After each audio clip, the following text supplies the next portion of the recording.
BJP आणि RSS propaganda करता वंदे म्हटलं मातरम हे गीत सुरू असताना म्हणजे सोनिया गांधीची ॲक्शन, खरगेजीची ॲक्शन ही पुराय भारतान पळयल्या. बारीक भुरग्यां व्हडल्या भुरग्यापर्यंत ती BJP आणि RSS हांच्यांनी करपाची कांय गरज ना.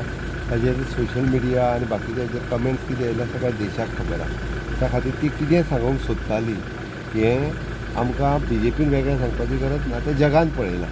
म्हणून तांकां वंदे मातरमाचो राग कित्याक आहा म्हाका खबर ना. एक तर वंदे मातरम हें गीत तांच्यांनी केन्ना प्रमोट केलें ना, ज्या गितांतल्यान स्फूर्ती घेवन देश स्वतंत्र जाला. आयज त्याच गितांतली स्फूर्ती घेवन विकसीत भारता खातीर युवा पिढीन यंग भुरग्यांनी काम करचें अशी ऑनरेबल प्रायम मिनिस्टर नरेंद्र मोदीजीची इच्छा. म्हणून पयले फावटी वंदे मातरम ह्या गिताक म्हणजे आमी म्हणटा तशें इट इज एन राष्ट्रगीत राष्ट्रगान म्हणून फुडें हाडलें आनी जनगण म्हण राष्ट्रगीत हे दोनूय म्हणपाक जाय. हे जेन्ना प्रोटोकॉल वायज काडलें तें म्हणपाची गरज आसा.